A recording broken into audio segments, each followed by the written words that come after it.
Boa noite, irmãos. É uma grande alegria estar junto com vocês esta noite. Se talvez alguém não me conheça muito bem, talvez não conheçam, meu nome é Andreu, eu pastoreio a igreja do Ministério Bíblico Ivoti, aqui pertinho. Então a gente tem servido a Deus ali junto com outros irmãos, e hoje nós temos mais alguns aqui conosco. Nesse momento está acontecendo o culto lá. Como é bom nós conhecermos mais uma parte do povo de Deus, pessoas que servem a Deus, que amam a Deus e que amam a sua palavra. É em torno da sua palavra que nós estamos nessa noite, e nós queremos parar, pensar, refletir, e estamos desejosos de que a palavra de Deus realize todas as transformações necessárias no nosso coração.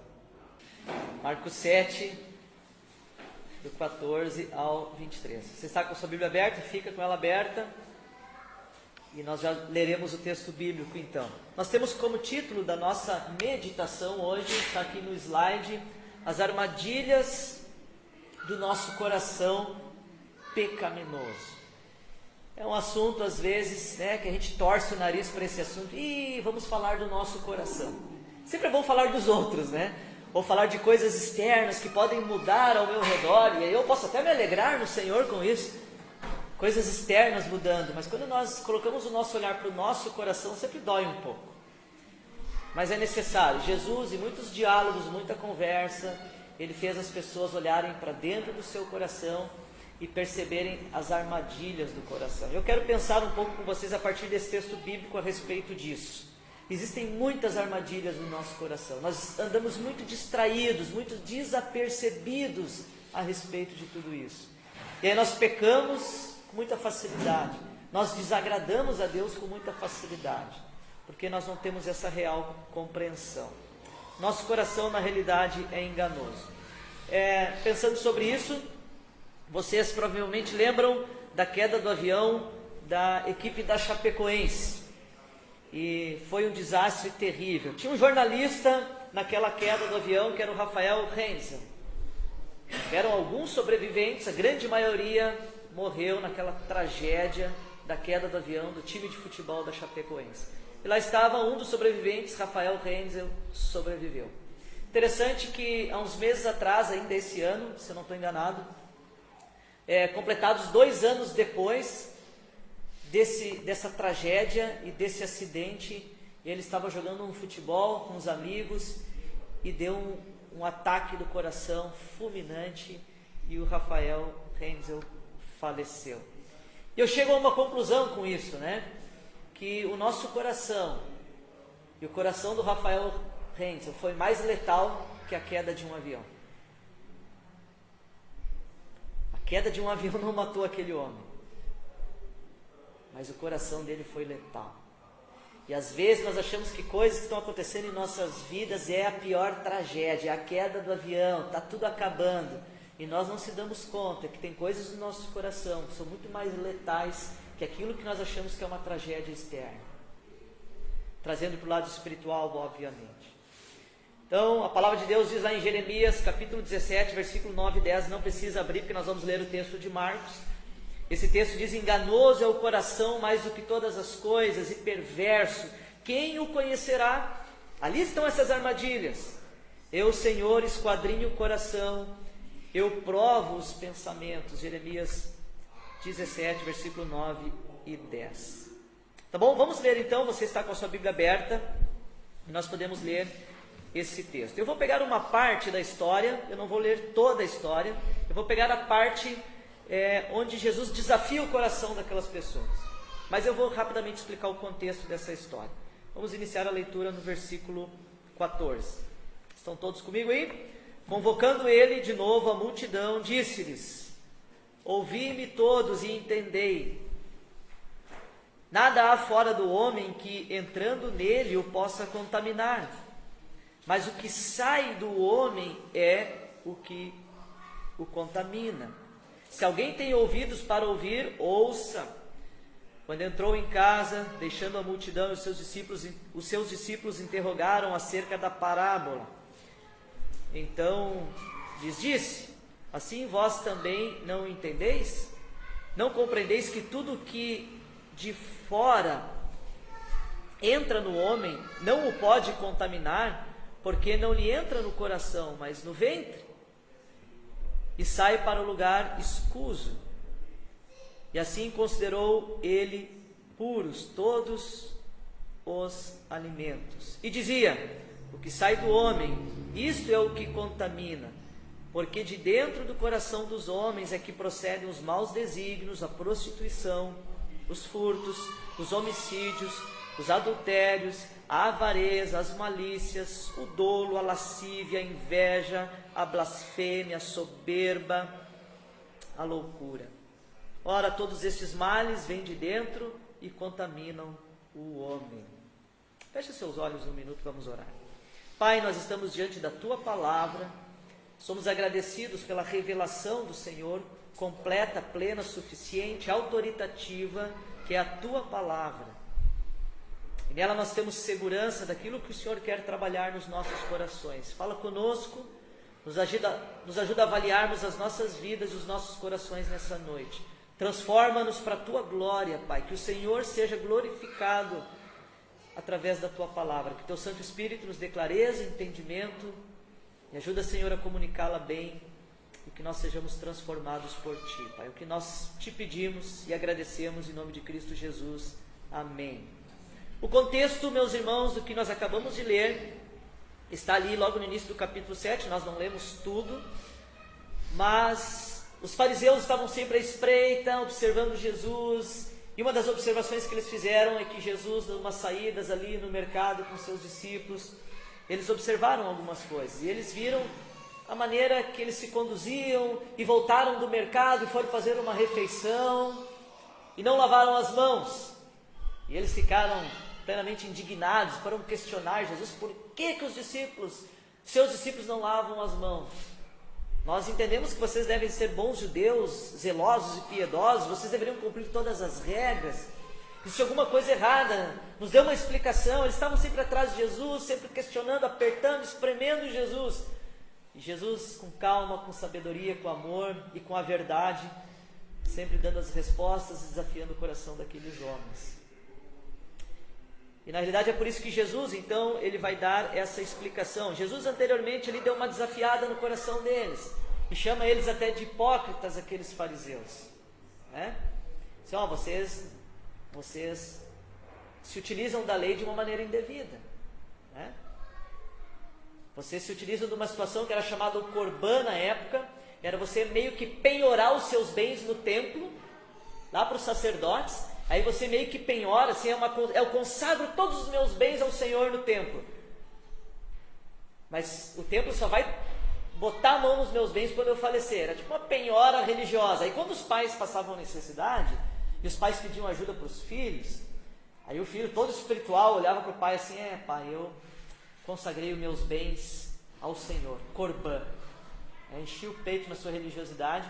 Eles deixavam de prestar socorro aos pais e descumpriam o mandamento: honra teu pai e tua mãe, em nome de uma regra religiosa. Então era todo um jogo político religioso para resguardar seus bens e não ajudar os pais, e com toda uma capa de religiosidade. Jesus desafia eles no contexto a respeito disso. Mas é interessante que depois de Jesus dar a resposta aos fariseus, o versículo 14 ele vai dizer, convocando ele de novo a multidão, e aí depois em casa, junto com os discípulos, vai ter um outro tipo de conversa, que não é direcionado aos fariseus. Então esse é o contexto desse texto que nós acabamos de ler. Eu quero pontuar 4 coisas com vocês, para nos ajudar a entender essas armadilhas do nosso coração. Como é que isso funciona? O que nós enxergamos? E quais lições nós podemos obter disso aqui, né? Em primeiro lugar, nós temos aqui no slide, você pode acompanhar junto comigo. E a primeira armadilha que pode acometer o nosso coração, e existiam corações pecadores diante de Jesus, assim como tem nessa noite corações pecadores, inclusive o meu. Então a primeira armadilha é não perceber que Jesus tem algo a dizer a respeito do nosso coração. Eles estavam preocupados no questionamento deles: o que o Senhor tem a dizer sobre faça ou não faça? Né? Por que eles não lavam as mãos? Tem que ser feito assim ou tem que ser feito assim? Eles estavam mais preocupados com coisas externas, e Jesus estava preocupado com o coração. Eles, na realidade, acreditavam que o que externamente entrava era o que contaminava o homem. Existia uma dieta, eram regras de alimentação baseada no Antigo Testamento, algumas coisas acrescentadas do Midrash, Mishnah, eram livros de tradução dos judeus, eram comentários e regras, que na realidade eram um aumento daquilo que era a lei no Antigo Testamento.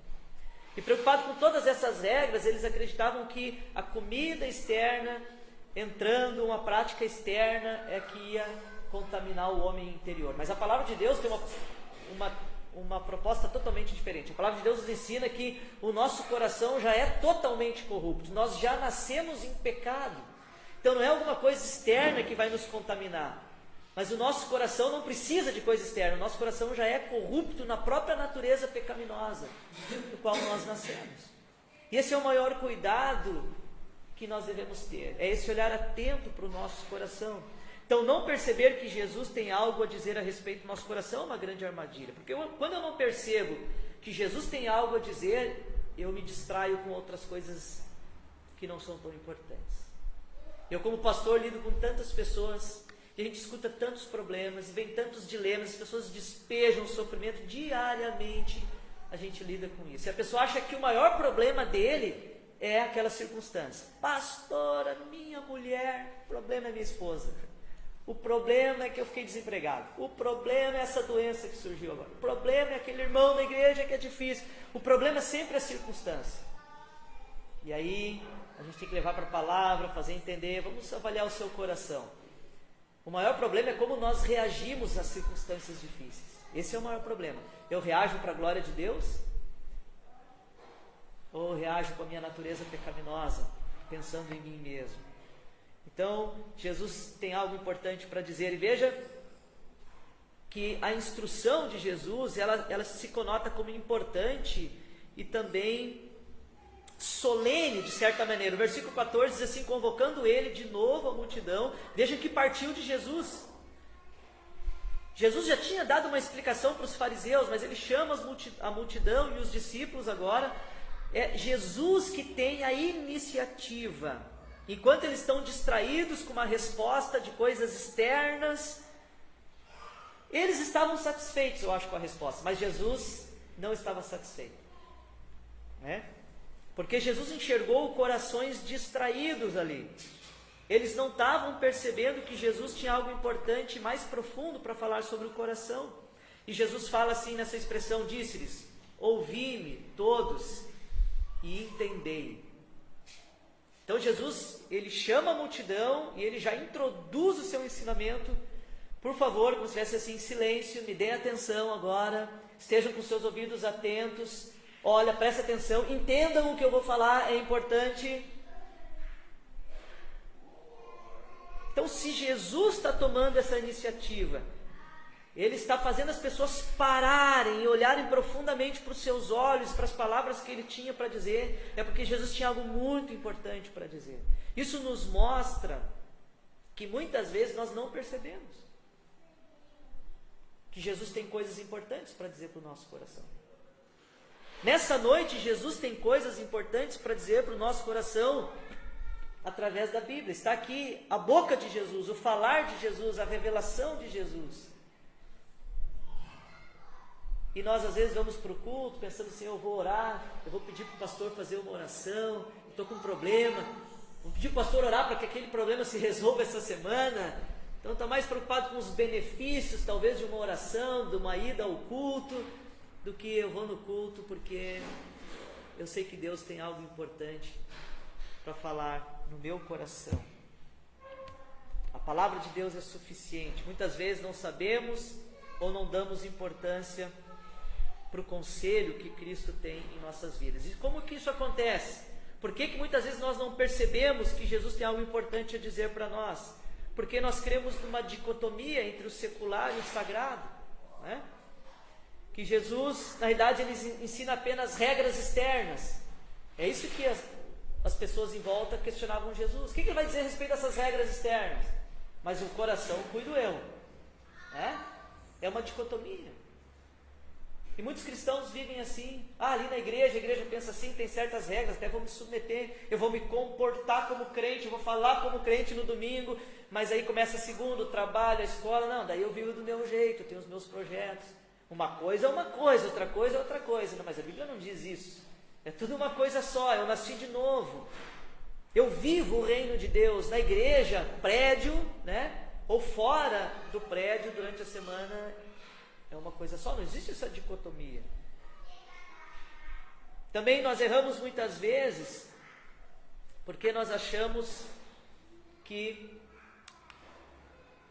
esse é o primeiro ponto, né, que eu tinha falado, tá aí. Nós achamos muitas vezes que Jesus só ensina a respeito de comportamento, de moralismo, e Jesus sempre quis ensinar a respeito das motivações do nosso coração. É possível nós vivermos uma vida de cumprirmos regras, e regras até boas, piedosas, mas no nosso coração nós temos motivações erradas, e nós estamos vivendo em pecado. Eu posso estar pregando para vocês em pecado aqui. Mas você está fazendo uma boa coisa nesse exato momento, pastor, você está pregando a palavra de Deus. Mas se eu estiver aqui com uma motivação de vanglória, né? De que o ministério é um ídolo no meu coração,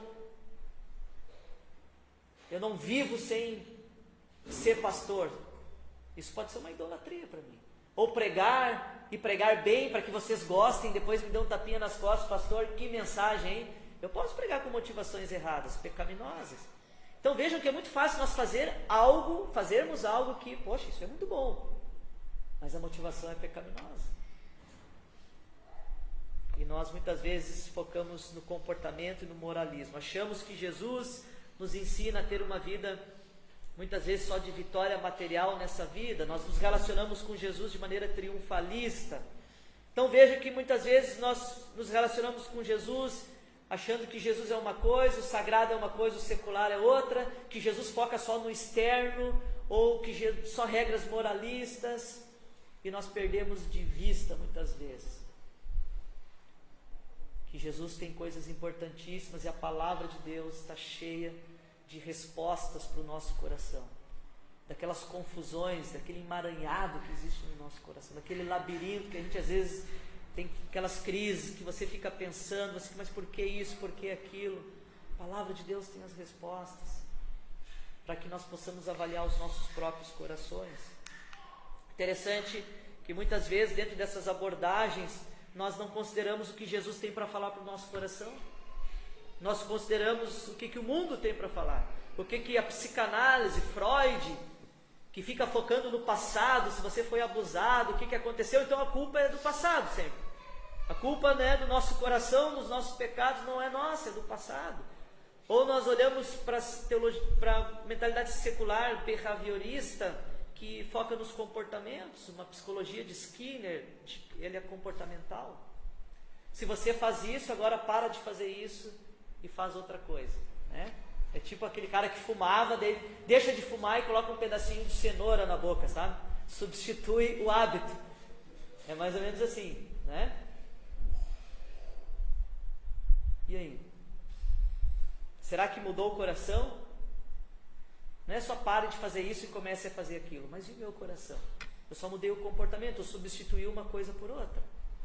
Para de roubar e não roube mais. Ok, mudou o comportamento, mas não mudou o coração. Na verdade, ele é um ladrão de férias, né? É um ladrão de férias, daqui um pouco ele volta a roubar, porque o coração não mudou. É uma filosofia comportamental, psicologia humanista, ênfase no valor do ser humano, de Rogers e Abraham Maslow. O que é valoroso para você? Então você corre atrás daquilo que é valoroso, está ali a sua moral, a sua ética. Psicologia comportamental, cognitiva, reprogramar a mente. Então, se você pensava negativamente, começa a pensar positivamente, que aí as coisas vão começar a mudar. Será que o evangelho é isso? É pensamento positivo? É reprogramar a mente? Tem palestras de coach hoje em dia aí, né, que tentam reprogramar nossa mente para que tenha uma nova atitude, um novo resultado. É a nova tipo de psicologia comportamental cognitiva. também tem um tipo de conselho místico, espiritualista, às vezes de batalha espiritual, que tudo é o diabo, tudo é isso, é confissão positiva. Então o problema está sempre no diabo, né? Está sempre nas questões espirituais, nunca está no meu coração. Vejam, eu só estou citando isso para vocês verem quantas opções tem, é um cardápio na nossa frente. Qual eu escolho?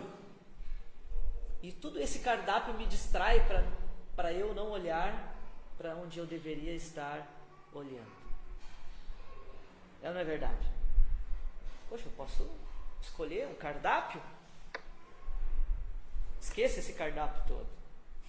Jesus tem coisas importantes para falar para o nosso coração. Jesus tem respostas para nos dar que todas essas filosofias não têm resposta para nos dar. Eu recebo pessoas frequentemente que estão lá sofrendo, e eu recebi um homem, eu lembro o ano passado lá na igreja, e ele é dono de uma fruteira, casamento destruído, e ele chegou desesperado, chorando, faço qualquer coisa, pastor, minha mulher de volta, minha vida está acabada. E eu tive uma conversa de quase 2 horas com ele, saiu de lá, chorou bastante, mas saiu alegre. Ele falou assim: nunca ninguém tinha me falado dessas coisas. Eu estou vendo o quanto que eu tenho que mudar. Eu estou saindo daqui com esperança. E ele falou assim: pastor, tem 1 ano que eu estou indo na psicóloga, eu estou pagando caro. E eu já emagreci 13 quilos. Cada mês eu emagreço mais, o meu problema não resolve, só piora. O pastor sempre é a última opção, né? Jesus, a palavra, quando foi no psiquiatra, no psicólogo, no macumbeiro, vida não tem mais saída. Eu acho que eu vou na igreja agora, acho que eu vou procurar um pastor. A gente lida com isso, né? Quando está tudo destruído. Ele não encontrou respostas nesses profissionais, né? Nessas filosofias. Deus restaurou o casamento dele. Hoje eles estão casados novamente, né? Porque em Cristo e na palavra haviam respostas para o coração dele, que em outro lugar não tinha. Então essa é a primeira armadilha. Nós não percebemos que Jesus tem algo a respeito de respostas para dar para o nosso coração. E nós temos que estar atento a isso, né? Então, busque socorro e recorra a Jesus, não recorra a outras coisas. E você talvez se pergunte, né? E pergunte a Deus: por que tenho tido esses sentimentos? Por que eu tenho tido essas emoções, muitas vezes pecaminosas no meu coração? Eu não sei de onde vem isso, esses desejos. Eu não sei de onde vem essas tentações, esses pensamentos, essas angústias, tristezas, ansiedade, essas preocupações. Tudo isso está me consumindo.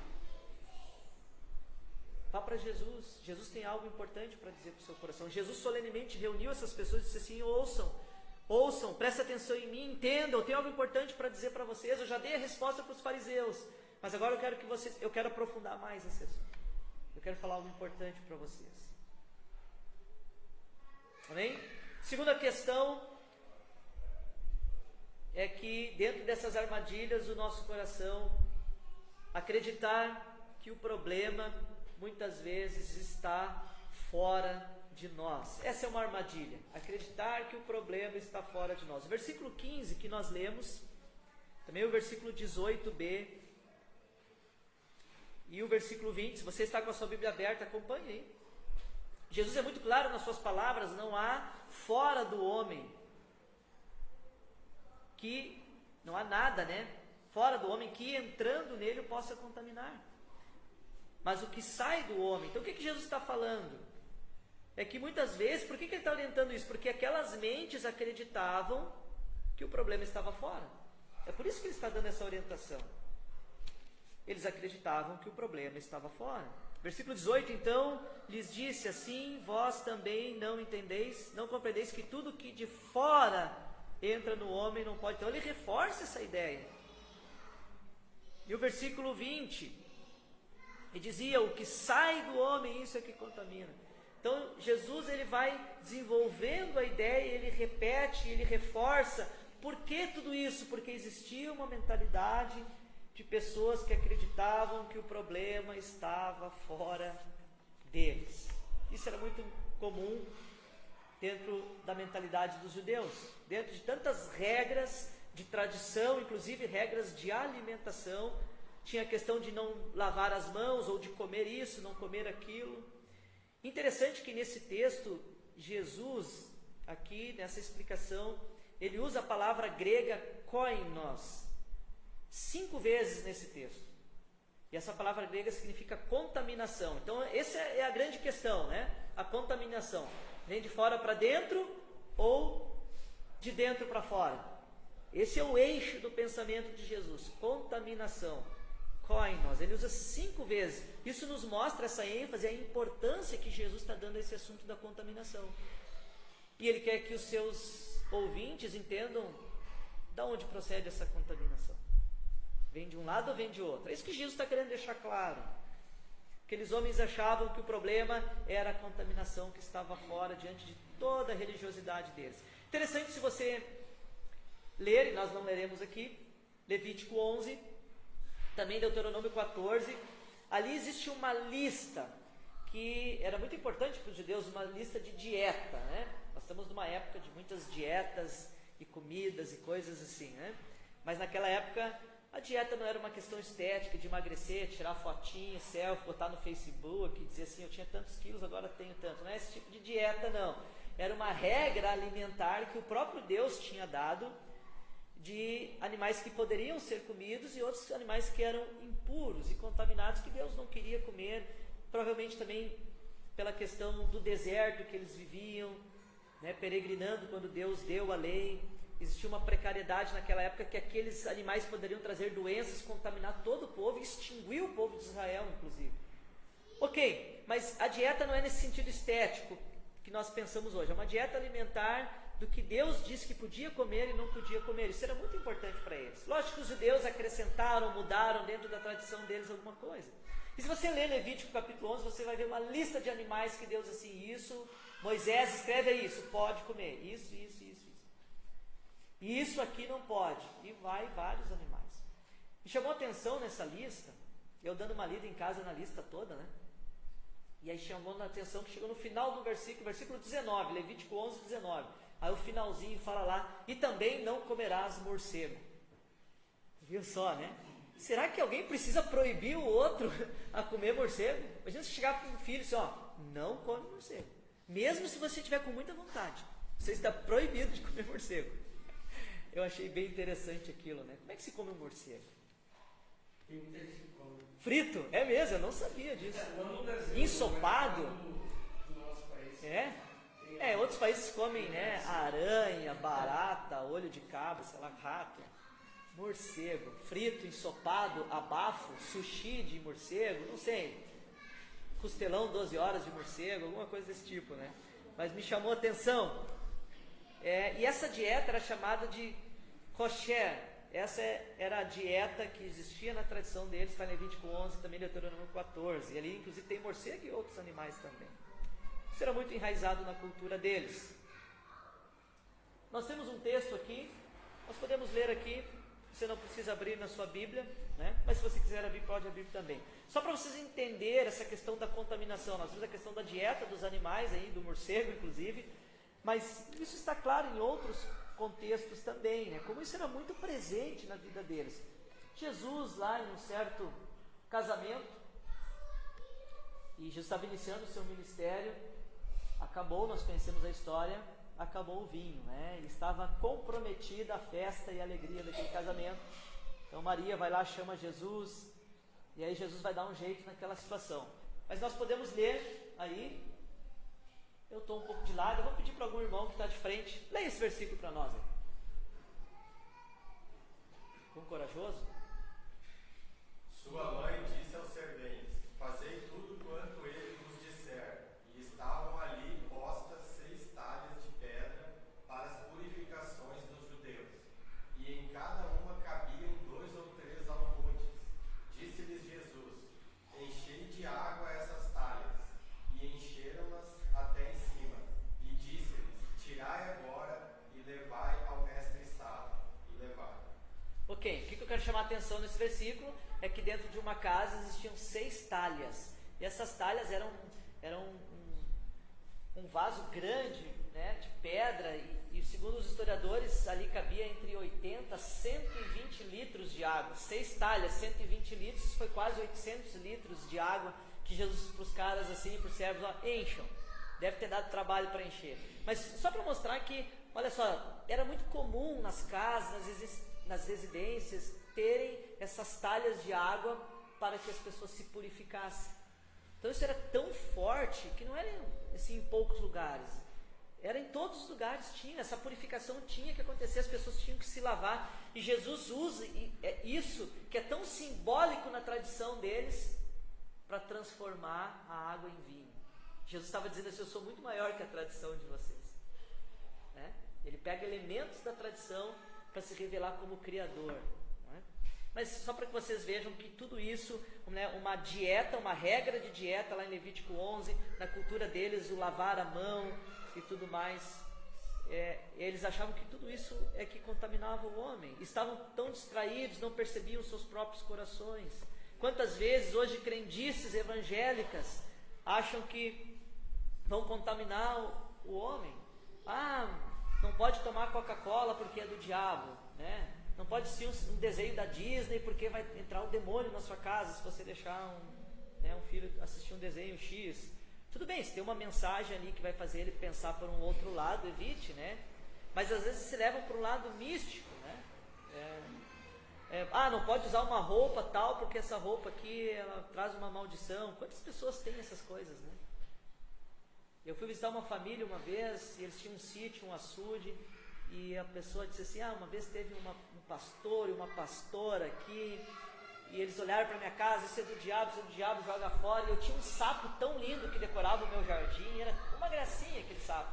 E eles mandaram eu jogar dentro do açude e repreenderam o demônio, porque o que estava trazendo uma maldição para minha casa era aquele sapo do jardim. Era lindo, um sapo de enfeite. Quem falou que o sapo é do diabo foi Deus quem criou o sapo. Depois tiveram... E aí eu expliquei biblicamente, mostrei, orei, falei, Deus quer trabalhar na família de vocês, mas no coração, para que vocês aprendam a viver para a glória de Deus, que Cristo seja refletido na vida de vocês. O foco de Deus, de Cristo, não é esses misticismos, né? E aí depois eles esvaziaram o açude, recuperaram o sapo, deram um banho no sapo e botaram no jardim. O sapo é uma bênção hoje no jardim deles lá, né? Deixa o sapo lá. Tá vendo essas crendices? A gente pensa, nos tempos bíblicos, que ignorância dessas pessoas. Gente, meus irmãos, hoje tem essa mesma ignorância, esse mesmo foco errado, externo. As pessoas não estão preocupadas com a transformação do coração. E muitas vezes isso acontece. Jesus anula essa ideia de que as coisas externas contaminam, ou seja, de que o problema está fora. Paulo ensinou isso claramente lá em Coríntios, falando das carnes sacrificadas a ídolos ou não, né? Em Coríntios capítulo 10, Romanos capítulo 14, início do 15, as pessoas ficavam naquela, será que a gente come esse tipo de carne ou não come? Isso vai trazer uma maldição para mim ou não? Mas o próprio Paulo disse assim, olha, se você agradece, ora, o demônio não vai entrar na tua vida. Quantas coisas que a gente consome que a gente nem sabe de onde que vem, né? Ora, agradece, come. Lógico, se você sabe, e também isso pode causar um escândalo, um tropeço para alguém, você evita, né? Paulo está orientando aqueles irmãos a serem maduros na fé. Terceiro lugar, o que nós podemos enxergar aqui, dentro das armadilhas do coração? Além das duas primeiras, não perceber que a religiosidade cega o nosso coração, né?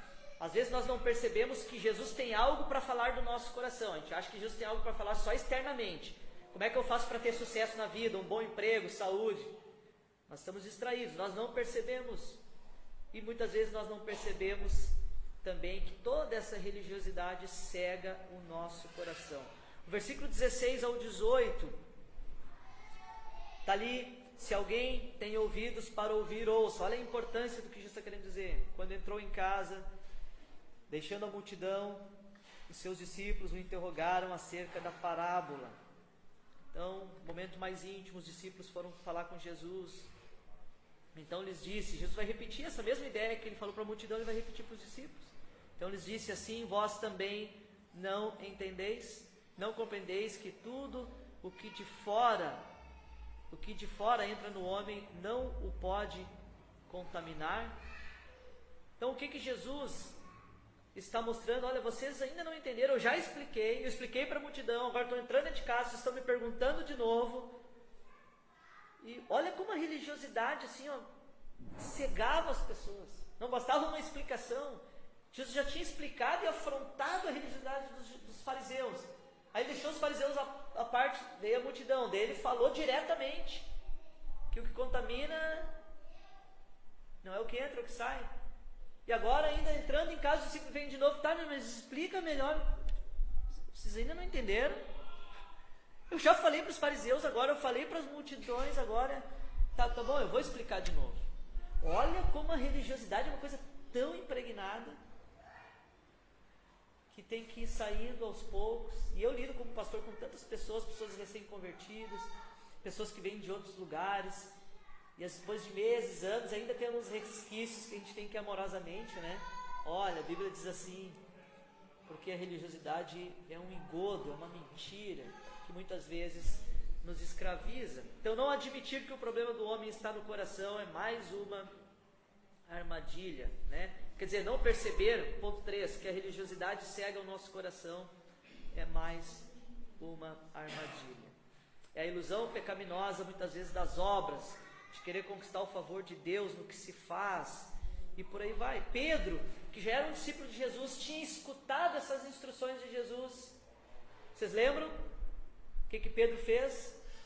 Lá em Atos capítulo 10, Deus manda ele para a casa de um homem chamado Cornélio, e ele fica relutando, porque no coração dele, não, Jesus, o Messias, é só para os judeus. Como assim eu tenho que ir para um homem que não é judeu? E Deus teve que trabalhar no coração de Pedro. E Pedro, depois de uma refeição, Deus dá uma visão para ele. Está registrado lá em Atos, nós não vamos ler agora, mas em Atos capítulo 10, versículo 9 ao 16, desce um lençol do céu com aqueles animais de toda aquela lista do kosher, de Levítico 11, aqueles animais estão naquele lençol, e desce aquele, tinha até um morcego frito dentro daquele lençol, defumado, tinha um cheirinho, estava tudo naquele lençol. E aí Deus olha para Pedro e diz: coma, Pedro.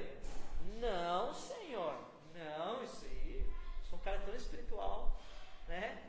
Eu cumpro as regras, eu cumpro a lei, eu sou. Come, Pedro. Você não vai rejeitar. Eu estou santificando. Deus teve que trabalhar no coração de Pedro. Veja que ele tinha escutado tantas coisas de Jesus. Já era a terceira explicação nessa cena de Jesus, e mesmo assim, Pedro lá na frente ainda precisou que Deus trabalhasse mais coisas no coração de Pedro. Olha como a religiosidade fica impregnada em nós.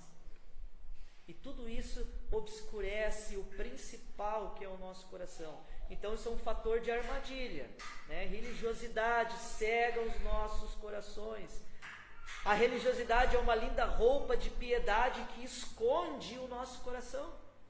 Mas o coração está podre, mas a roupa de piedade ela brilha, né? Ela é linda, a veste de piedade é sensacional, mas por dentro nós estamos podres.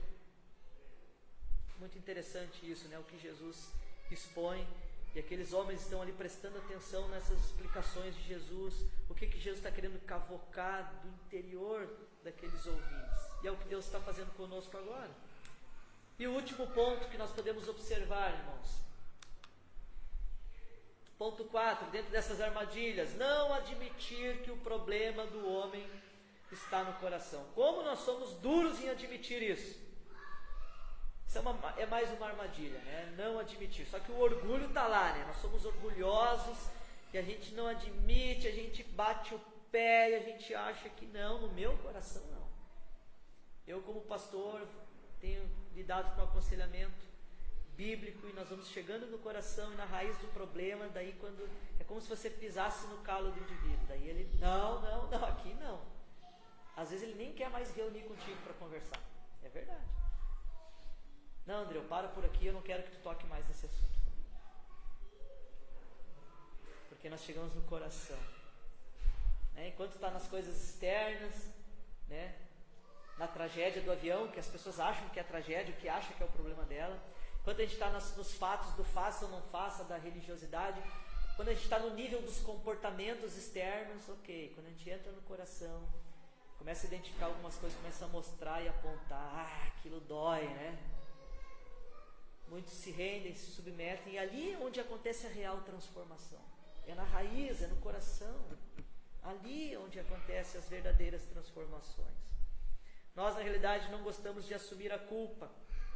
A Bíblia é clara ao mostrar que o problema está no nosso coração. Nós lemos inicialmente o versículo lá em Jeremias 17:9. Enganoso é o coração mais do que todas as coisas, e perverso, quem o conhecerá? E tem outros textos, a Bíblia é muito clara que o problema está no nosso coração. Veja que Jesus então dá uma lista de 13 pecados para finalizar o texto e o seu ensinamento. Ele vai listar aqui 13 pecados. Versículo 21. Porque de dentro do coração dos homens é que procedem os maus desígnios, a prostituição, os furtos, os homicídios, os adultérios, a avareza, as malícias, o dolo, a lascívia, a inveja, a blasfêmia, a soberba e a loucura. Todos esses males vêm de dentro, e é isso, né? Vem de dentro e contamina o homem. Jesus lista 13 pecados. Jesus não está querendo dizer que são esses os pecados que existem. Ele não está querendo desenvolver uma teologia sistemática aqui de ramartiologia, né? Doutrina do pecado. Os pecados existentes são esses 13. Não, são muito mais. Jesus simplesmente enumerou alguns para eles verem a profundidade e o peso do pecado saindo do coração do homem. Jesus colocou pecados terríveis aqui, né? Então Jesus lista esses 13 pecados, mas a ênfase, Jesus não quer explicar cada pecado, porque esses pecados eles se manifestam externamente, e Jesus não quis explicar um por um. Jesus só quis dizer, olha o prejuízo que isso causa externamente, mas tudo isso sai do coração. O foco de Jesus é o coração. Tudo isso sai do coração. E nós achamos que o problema é externo. Eu recentemente, um jovem me procurou, ele casou há pouco tempo. Ele procurou e disse assim: pastor, eu preciso de ajuda. Eu demorei a reconhecer isso, mas eu preciso de ajuda. O que foi? Eu tinha problema sério com pornografia. E eu tinha uma namorada e tinha a noiva. E eu achei que o problema é que eu não era casado ainda. Por isso que eu não conseguia resistir às tentações da pornografia. Mas no momento que eu casasse, aí eu ia ter o que eu gostaria de ter. E aí eu não vou mais precisar da pornografia. Mas pastor, eu casei há 5 meses atrás. E eu tenho o que eu quero. E nós somos um casal novo, né? Temos muita energia para fazer muitas coisas. Mas eu ainda continuo escravo da pornografia. Ele achou que se ele casasse... O meu problema é que eu não sou casado. O problema dele não é que ele não era casado. Ele casou, resolveu o problema? Recém-casado, casal em lua de mel, continua escravo da pornografia. O problema dele não era não ser casado, era o coração. Então, vamos lidar com coisas do coração. Por que eu faço o que faço? Por que eu estou disposto a pecar para desagradar o meu Deus? Onde estão os problemas no nosso coração? E nós não nos atentamos a isso muitas vezes. Então vamos ajudar esse jovem. E a dinâmica do pecado no nosso coração, como é que funciona? Deixa eu só passar para vocês para nós encerrarmos aqui. A dinâmica do pecado no nosso coração funciona da seguinte maneira. Nós temos desejos, e esses desejos, eles nascem no nosso coração a todo momento. E desejos, muitas vezes, não são até... podem ser desejos bons, legítimos, que não são ruins. Mas o problema é quando esses desejos, muitas vezes, existem desejos ruins. Por exemplo, esse jovem, ele quer ver pornografia, é um desejo ruim. Mas existem desejos bons, legítimos, né? Mas o problema é quando esses desejos, muitas vezes, eu quero trocar de carro. É pecado desejar trocar de carro? Não, eu consigo dar mais carona para os irmãos na igreja, eu vou servir melhor a Deus. A gente justifica aquele desejo espiritualmente e não é pecado. Que legal que eu quero trocar de carro. O problema é quando esse desejo ele começa a virar uma necessidade no nosso coração. Daí, quando vira uma necessidade, eu estou dizendo assim, eu preciso disso. Opa! Né? Aí, sobe mais um nível. Além de necessidade, isso vira uma exigência. Olha como é que as coisas vão acontecer no nosso coração. Vira uma exigência. Já não é eu preciso, eu não abro mão disso. Eu faço o que for preciso para ter o que eu quero. Eu faço o que for possível para ter o que eu quero. Então, às vezes começa com um simples desejo. Eu estou pensando, é um desejo. Que vira uma necessidade, que vira uma exigência. Ali se estabelece uma idolatria no nosso coração. Eu estou disposto a pecar para ter aquilo que eu quero.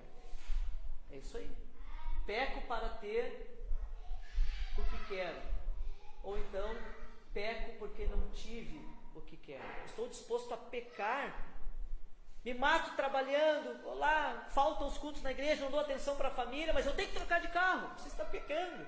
Você está deixando de lado outras prioridades na sua vida porque você quer trocar de carro. Estou disposto a pecar, a desagradar a Deus para ter o que eu quero. Isso virou um ídolo, está na frente de Deus. Então vejam que a idolatria ela é muito disfarçada no nosso coração, mas ela começa com um desejo tão inocente que vira uma necessidade e que vira uma exigência. Quando vira uma exigência, estou disposto a fazer qualquer coisa. Eu peco para ter o que eu quero. E se alguém me impedir, eu assumo o trono de Deus, estou disposto a punir quem quiser me impedir de ter o que eu quero. Eu puno. E quem pode punir é Deus, não somos nós. Irmãos, isso acontece tão frequentemente no nosso coração. A idolatria, os ídolos do nosso coração pode ser 5 P's. P de poder, né? Ter o controle das coisas, posse, ter coisas, bens.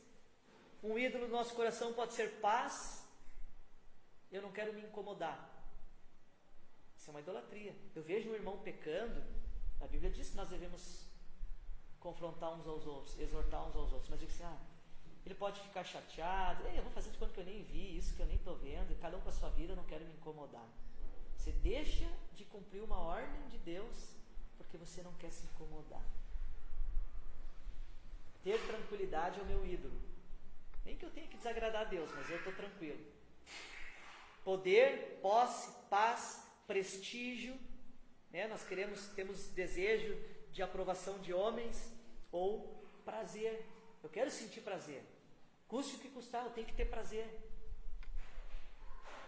Então esses são 5 P's que nós podemos colocar assim, que são as idolatrias que surgem no coração do homem. Poder, posse, paz, prestígio e prazer. É muito fácil dessas coisas acontecerem no nosso coração. Com qualquer um. Pode acontecer com um pastor. Essas são as armadilhas do nosso coração. Só para vocês terem uma ideia, a minha filha é um testemunho de um pastor que também tem um coração com armadilhas, né? Então deixa eu mostrar para vocês quão pecador eu sou.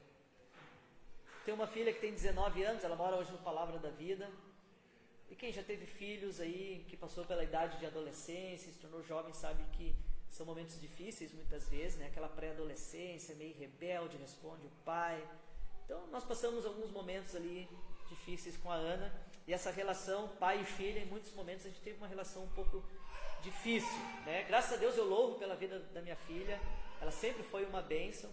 E se você perguntar para ela, né, a respeito do pai, ela vai dizer assim, eu louvo a Deus pela vida do meu pai. Mas foi uma coisa normal, né, dessa fase que aconteceu. Mas eu olhando para trás hoje, e até na época, Deus trabalhando no meu coração, eu comecei a enxergar que eu estava lidando errado com a minha filha.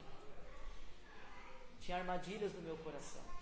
Mas é um pastor, é um teólogo, conhece da Bíblia, grande coisa.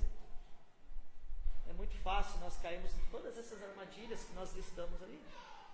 E nós temos desejos que aparentemente é inocente, que viram necessidades e exigências. Então deixa eu dar um exemplo para vocês. Por exemplo, naquela fase a minha filha falava algumas coisas e eu tinha um desejo, como pai, como homem da casa, de ser respeitado. Vocês acham que é pecaminoso esse desejo? Todo homem quer ser respeitado, ela não é? Que a mulher respeite os filhos. O homem quer ser respeitado. E aí a minha filha, naquela fase difícil, pré-adolescência, aí tinha momentos que ela não me respeitava. Ou fazia o contrário que eu falava, ou verbalmente não me respeitava. Aí chega um ponto que, não, eu preciso ser respeitado. Aí já dá uma batida na mesa, eu preciso ser respeitado. Né? Porque a Bíblia diz, porque é uma necessidade. E quando ela não me respeitava, acabava com o meu dia, eu ficava triste, eu ficava remoendo aquilo. Ou seja, a minha felicidade estava no fato se minha filha tinha me respeitado ou não. Não estava mais em Cristo. Para mim ser contente e feliz, eu preciso que minha filha me respeite. Isso virou uma exigência. Né? Eu não abro mão disso. Custe o que custar. Nem que eu tenha que pecar, mas ela vai me respeitar. Né? Aí, ao invés de ter uma disciplina bíblica e amorosa e verdadeira, aí o pai já grita, né? A Bíblia fala que gritaria é pecado, né? Já dá um grito com o filho. Aí tu já fala coisas que ofendem o filho. Mas tudo, aí tu já começa a falar de coisas, né, do caráter do filho, para tentar humilhar ele, para ver se ele te respeita. Aí você entra numa guerra pecaminosa. Ter a honra do filho, isso pode ser idolatria. Eu me percebi desagradando a Deus em uma área da minha vida, né? Por um desejo que virou uma necessidade, uma exigência. Eu estava disposto a pecar para ter o que eu queria, custe o que custar. Minha filha vai me respeitar. Tudo bem, a filha tem que respeitar, isso é bíblico, mas tem outras maneiras que a gente pode trabalhar isso, que não seja pecando contra o filho, né? Então veja que isso que Jesus queria falar para aquelas pessoas, né? Que estavam tão focados na religiosidade, nas coisas externas, que contamina, não contamina, pode comer, tem que lavar a mão. Jesus estava tão interessado no coração daquelas pessoas, que elas olhassem as armadilhas do coração. Eu espero que nessa noite você possa avaliar isso, né? O que na sua vida tem virado, né, uma idolatria? Será que é poder, posse, paz, prestígio, prazer? Tem desejos que viraram já necessidades no seu coração, que hoje é uma exigência, eu não abro mão disso. E eu estou reagindo errado, eu estou reagindo pecaminosamente para uma coisa que, não, isso aqui eu não abro mão. Avalie bem se Cristo está sendo o centro e você está glorificando a Deus com a sua vida. Que Deus nos ajude, nos abençoe, possamos perceber todas essas armadilhas, não perceber que Jesus tem algo a dizer a respeito do nosso coração. Às vezes procuramos outras alternativas, mas corre para Jesus. Acreditar que o problema está fora de nós. Saia dessa ilusão, meu querido, o problema está dentro de nós. Não perceber que a religiosidade cega o nosso coração. Às vezes estamos tão presos numa religiosidade que isso não faz com que a gente enxergue mais aquilo que é importante, o nosso coração, e não admitir que o problema do homem está no coração. Que Deus nos ajude, a minha vida, a sua vida, a nós glorificarmos e vivermos para o nosso Senhor. Amém? Feche os seus olhos. Vamos orar a Deus. Deus eterno, nós estamos na Tua presença, Pai.